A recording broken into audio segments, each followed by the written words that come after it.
Safo Marva Tur bu mening boshchiligimda va mening ishtirokimdagi yangi loyiha, yangi boshlanish.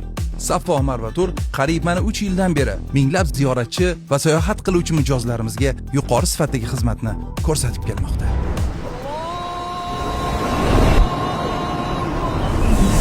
Вообще zo'r. Qarzdlar bera olmayman, shuna qaymasa qildik. Yana xudo xolasa yana kelamizlar. Hozir sizga kirmagan ishlar bo'ldi.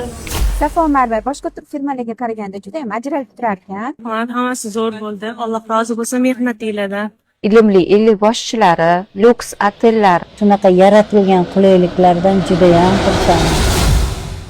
Birinchi qadamni biz rebranding bilan, ya'ni kompaniyamiz faoliyatidagi yangi taktika va brendimizning yangi logosi taqdimoti bilan boshlaymiz. Demak, Safo Marva Turning yangi logosini kutib oling. Bismillah.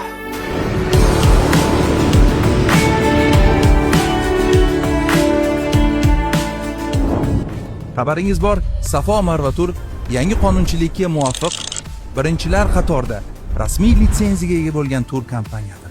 Endi sizlarga bir katta sirni ochaman. O'zi aslida boshida Safo Marva Tur ochilishiga, bu firma ochilishiga nima sabab bo'lgan edi? 2022-yil edi.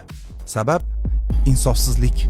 Odamlarning soddaligidan foydalanib o'sha muqaddas yerlarda ham musulmonlarni sarson qilib, yolg'on ustida pul ishlash, xalqimiz obro'sini to'kish holatlarini o'z tanamizda his qilgan kun edi sabab.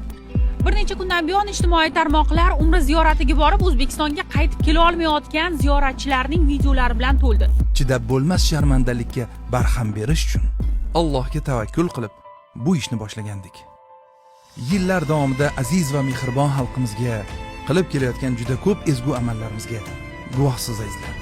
Safo Marva Tur ham ana shunday ezgulik, yaxshilik, millatimiz roziligi va saodati yo'ldagi katta qadamimiz. Biz bilan bo'ling, biz bilan sayohat qiling, biz bilan ibodat qiling. Xullas, bizga keling. Qalbimiz kabi eshigimiz ham ochiq sizga qadrdonim. Safo Marva Tur.